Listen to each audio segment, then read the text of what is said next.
Right, So if you sit here, yeah, and I'll sit here. okay. First thing we'll do is the actual focus check. So we know focus. So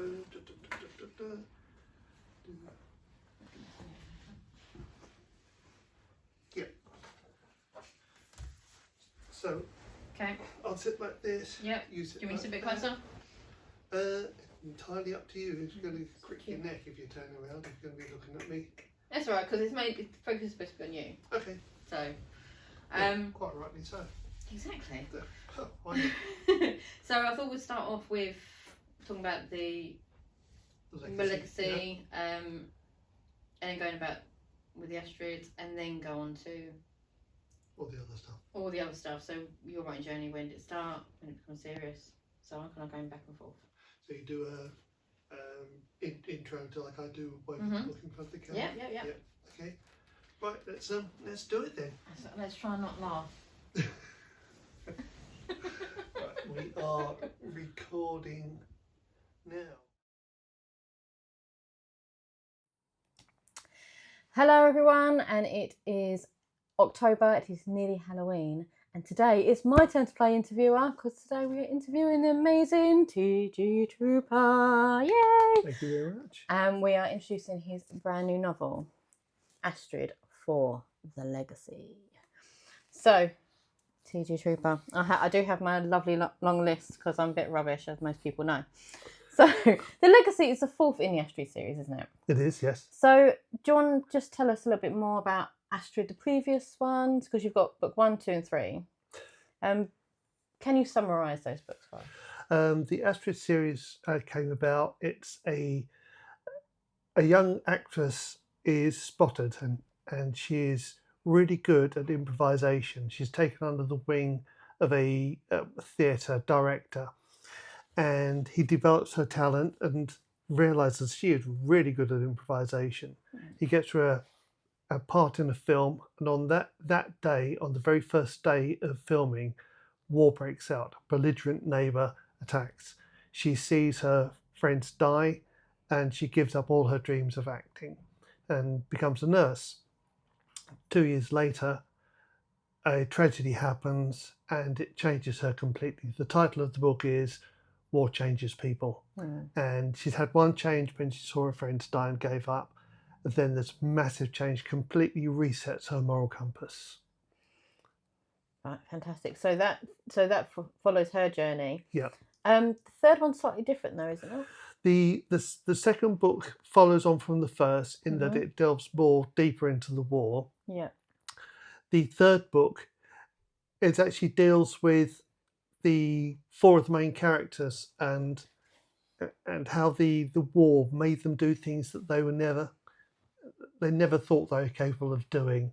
And that's what the book is all about, really. It was people having very ordinary lives, and also they're thrust into this situation where one person becomes a traitor, another person is at the age of 16 becomes a deep cover spy, and they never thought they were possible of doing that. And that's what it's all about. It's all about how war changes you, and conflict changes you. Which I'm sure a lot of people who have obviously been through that would actually resonate with. So how did Astrid come about?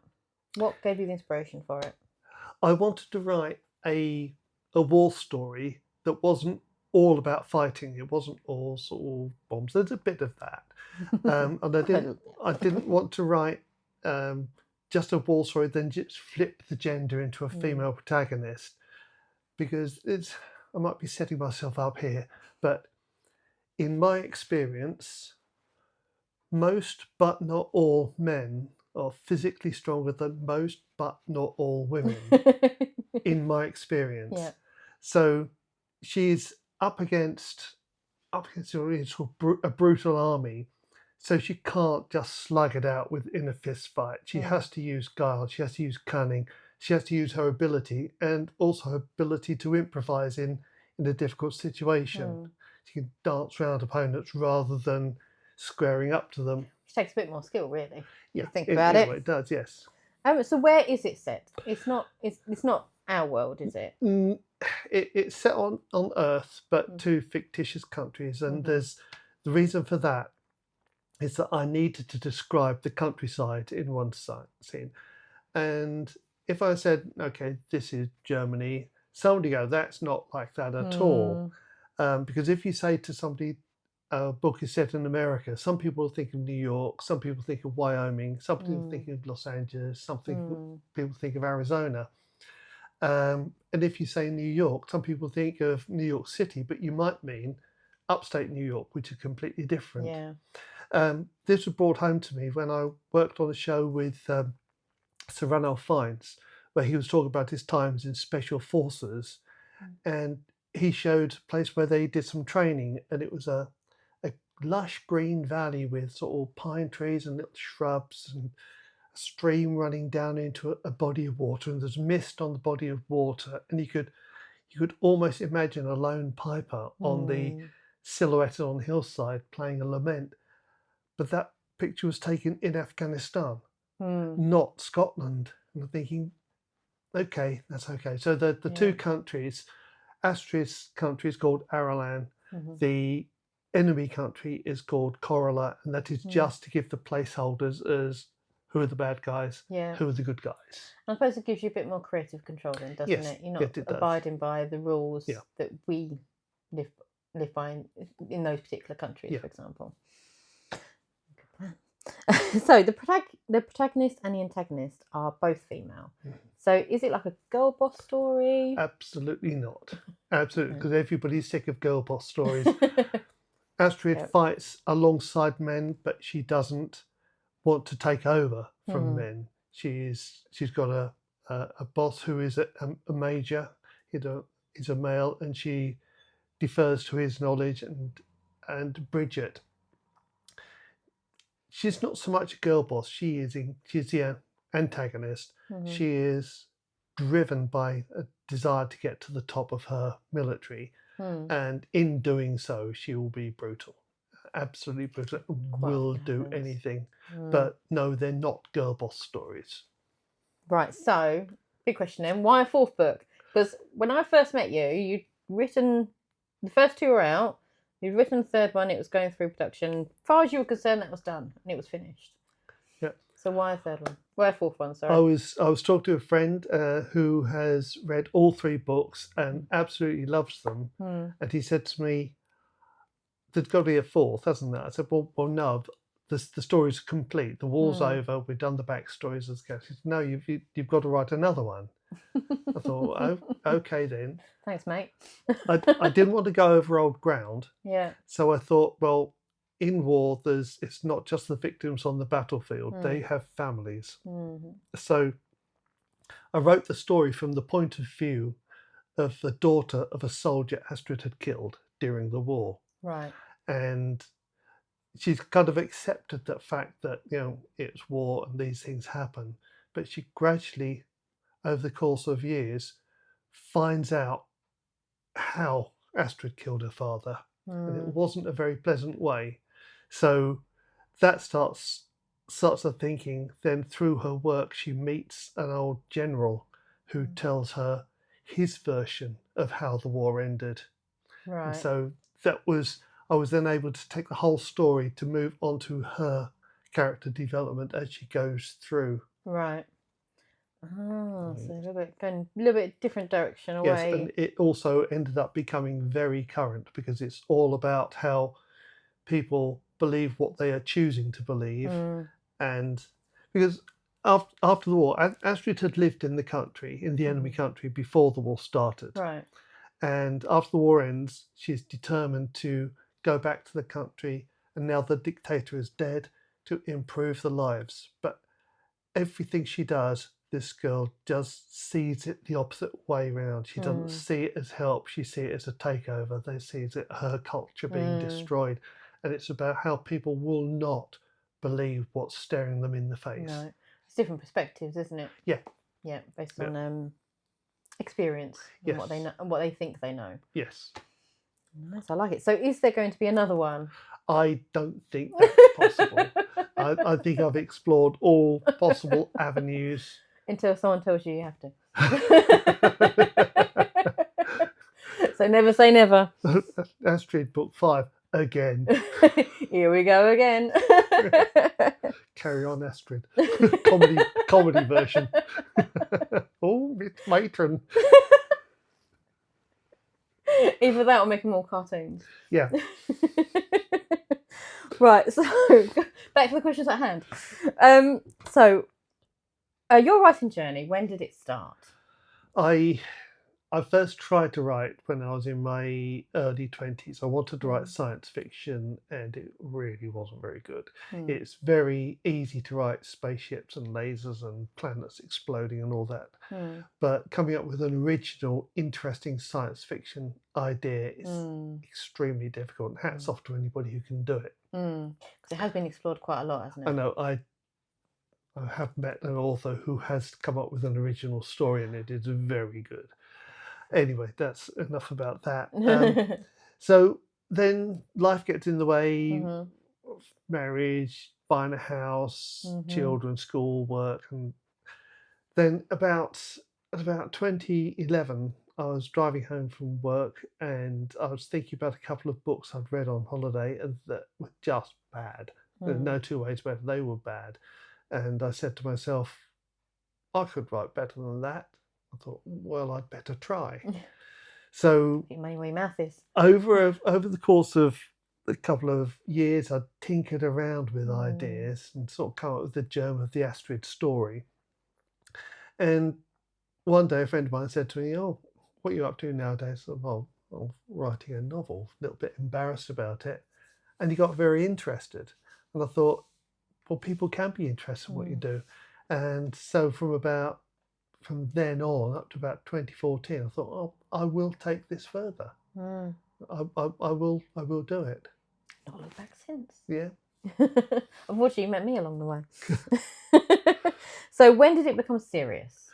2014. 2014. It's when I thought, I've got to do this properly. I've got to actually sit down and write a book. And I had no really any idea of how to do it. Obviously, I knew about sentence structure, paragraphs and chapters and all that, but how long should it be? How short should it be? And it ended up, I think, about being 106,000 words. And I thought, hey, I'll send it off to publishers and I'll become filthy rich and probably able to buy a Tesla and all things like that. So that didn't happen. No. So I thought, okay, I'll carry on. And while I'm sending them out, I got a lot of nice comments back, and it's always the same. We really liked it, love the dialogue, but it's not what we're looking for at the moment. So got a lot of those. A lot of them didn't bother replying at all, and I must have sent out 50 copies, at least 50 copies. And in that time, I wrote another book. It's a follow-on for it. And that eventually got picked up by a publisher. And that was Astrid Book 1 and 2 that came out both on the same day. Nice. So, and then everything spiraled from there. Floodgates opened. Were open. Yeah. Oh, where are we? Right. So how many novels have you written since then? I've written 22, 11 of which have been published. And I just found out from the publisher today, number 12 will be out next year. And there's some that haven't been submitted, and there's 4 that are work in progress. It's quite prolific then. Yes. I never really thought of myself as doing that, but thinking about it, I write every day. Yes, you are very prolific. So are they all the same genre? No, absolutely not. There is the Astrid series, which are female-led war stories and action. There are 3 books in a horror series. Well, actually 4 books now in a horror series. It's slightly different genres of horror. And there's a alternative world dystopian story about kids rising up against a tyrant and not realising there's a good reason why he's a tyrant. And then there's first 2 in a crime series set in the fictitious Essex town of Branford. So those are, and the one that's coming out next year will be that. Oh, and one that I'm submitting at the moment, a children's story, and side by side with that, another standalone drama. My goodness. Can you just stop writing, please? You're putting the rest of us to shame. Now, I will say, reading your book, because I've read a couple, haven't I? And there's just so many twists and unexpected moments where I've had to sort of message you and go, are you okay? Or how dare you do this to this character? So is that a common theme with all your books? You quite like to have that sort of twist moment and shock the reader? Yeah, absolutely. Sometimes I have toned it down a little bit, as you well know. Have you? But a recurrent theme in my books is people pretending to be somebody that they're not. And that can be quite fun to play with when you get characters who don't realise what's actually going on. And sometimes the twist is not the twist you think it is, or sometimes there's a complete red herring that something you think somebody's going to die and they don't. And then you think, oh no, they're going to die now, and they don't. So just the little twist that keeps us interesting. Keeps us reading. So what do you like most about writing? Creating a world for other people to live in while they're reading, so that the nicest compliment I've ever had, in one of my books, in one of my stories, it was in The Collaborator, where there's a motorcycle race, and the person said to me, they were there, they were in the stadium, they were watching the race. I thought, yes, that's what I want. You get it right, and that world lives in people's heads long after they've finished reading the book. It's a great feeling. I don't think readers really understand just how much we live for those moments. Like that person either saying to you in person or reaching out on social media or in a book review, just hearing that compliment really does hit. Yes. You know, and that's worth 1,000 book sales. Just that one comment. There's validation that yes, you've done it, somebody likes it. Yes, someone likes it. So what do you like least about writing?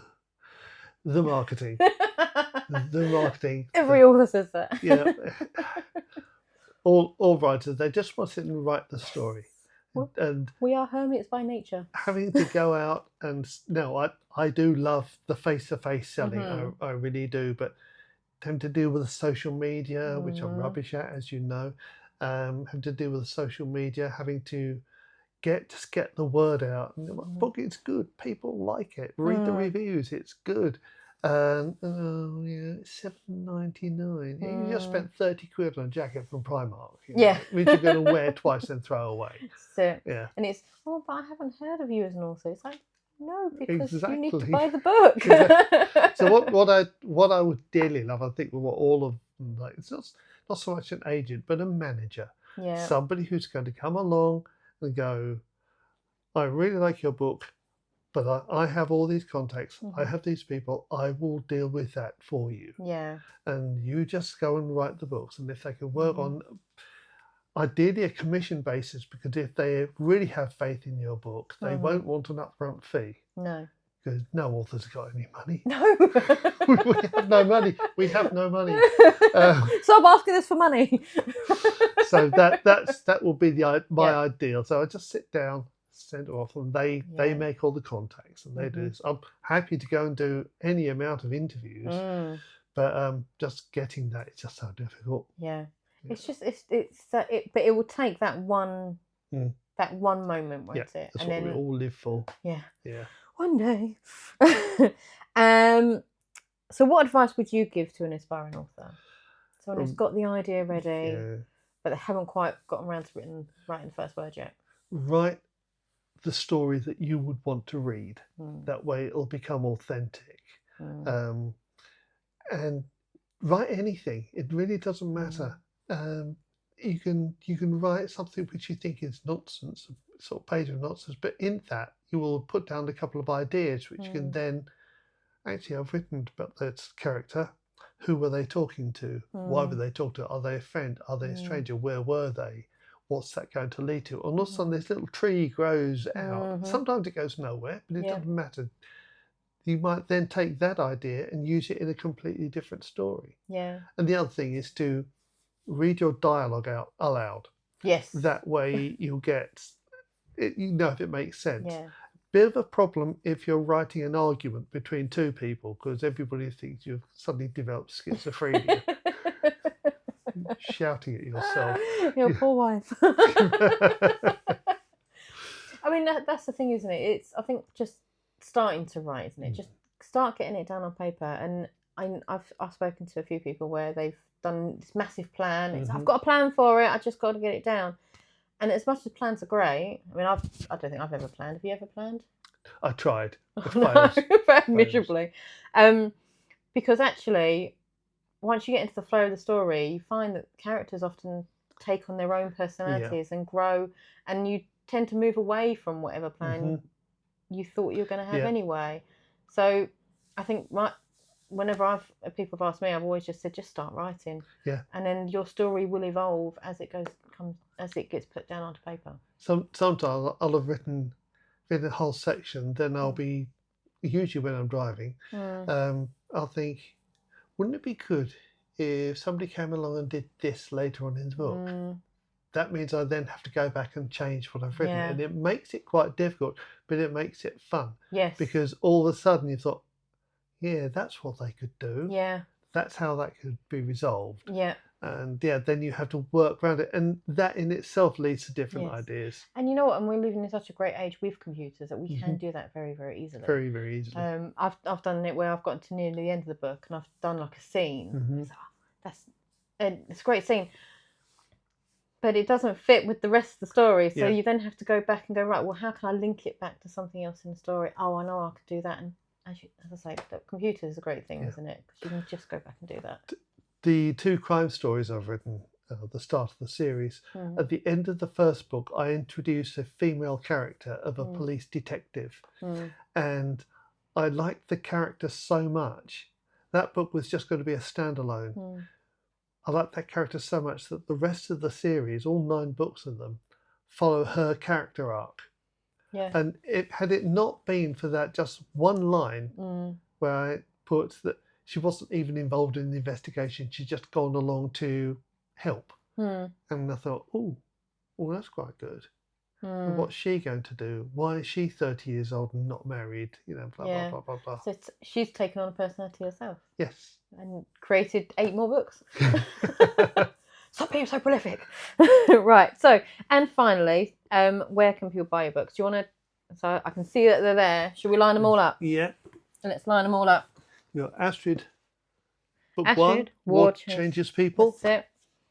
So I'll put that one there, look. Astrid Book 2, Good People Do Bad Things, because they do in war. And Astrid Book 3, which is called The Early Missions, because it deals with all the characters and how they all started off and how they got into, or ended up where they were, should I say. That's it. And of course, Astrid Book 4, The Legacy. Yeah, The Legacy, yeah. The Legacy, they can be ordered from any bookshop anywhere in the world. You can get them from my publisher online. They're available in paperback or Kindle format, or ebook format, should I say. And or you can buy them from me personally at some craft events. Now, if you check my social media, which there'll be links on, you'll see plenty of images of me and Carly at various events. Come along, buy them from us directly and get a signed copy. Thank you very much. Thank you very much. Thank you for trusting me with this my role as an interviewer. I hope I've done okay. Okay. Right. We're done. Okay. Thank you. There we go. There we go. Right.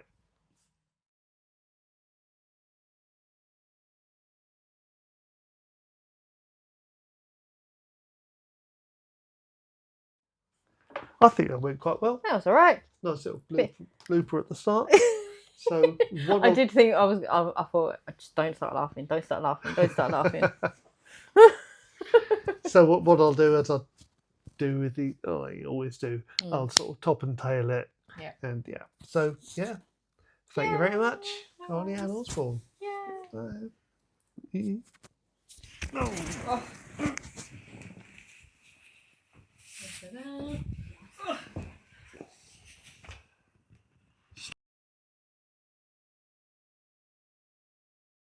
Hello, everyone. Yeah. Yeah? Yeah.